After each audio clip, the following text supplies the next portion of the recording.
Hello. In this topic, we are going to see what is SAP HANA at a 50,000 feet level. And in the next topic, we are going to dig a little bit more deeper on the technical aspects of the HANA innovation. SAP HANA is a hybrid in-memory database that combines row-based, column-based, and object-based database technology.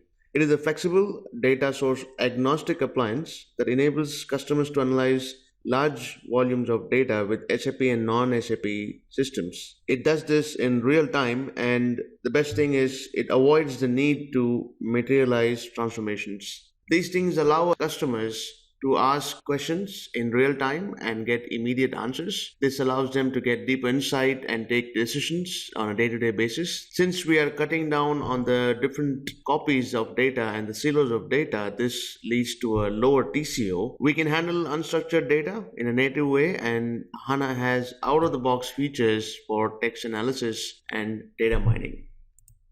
Let's take a look at what features and innovations HANA has. So in a snapshot, these are the different innovations which HANA comes with, namely in-memory storage, partitioning, compression, multi-core architecture, and massive parallel processing. Let's take a look at what these innovations are about. I think, in my opinion, the biggest innovation in this database in the hardware side of things is HANA stores everything on RAM. It stores and processes all the data on RAM. So naturally, it's much faster than processing the data on a conventional hard disk.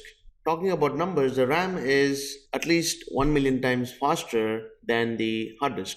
So that gives us a lot of proof that why HANA is very fast.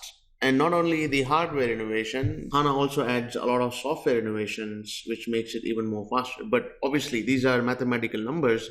In real life, it's not 1 million times faster, but it's quite fast. You can easily say we can see acceleration anywhere from between 10x to some cases 3,600 times. Compression has been with us for a while. This is a chapter in computer science, and softwares have been using this for a long time. But HANA does it very well in using this concept. It really reduces the data footprint by compressing the data. It stores column stores and row stores. So by reducing the footprint of the data, what we do is we reduce the amount of data which is processed and the amount of data which moves in between engines. So therefore, the transactions are much faster. It also leads to a lower TCO because you are reducing the data footprint, and customer has to pay less for the licenses and also the hardware. HANA supports both row-based and column-based, but it advocates us to use column-based. Now, what is column-based database?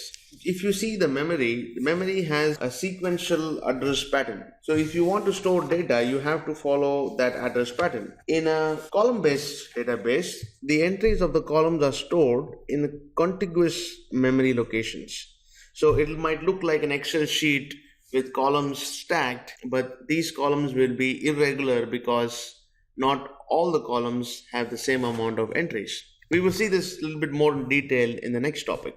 Why do we have to do this? Because column storage seems to be much faster for reading. It goes through the columns much faster and enabling us to do analytic transactions in a very high speed. It also enables us to process aggregates in a much faster way. These two are the main functions in an analytical query. If you see that one has to aggregate and one has to go through all the different rows and columns to get the required result which is requested by the application layer. Since HANA comes with inbuilt engines to handle logic and execution code, it's much better if you push the application logic, data intensive logic, from the application layer into the database layer. Normally we keep the application logic and the database logic at the application layer. So we want to be able to push that down to the database, because HANA can handle it much faster and it can do it much more efficiently. Naturally, this allows the application layer to do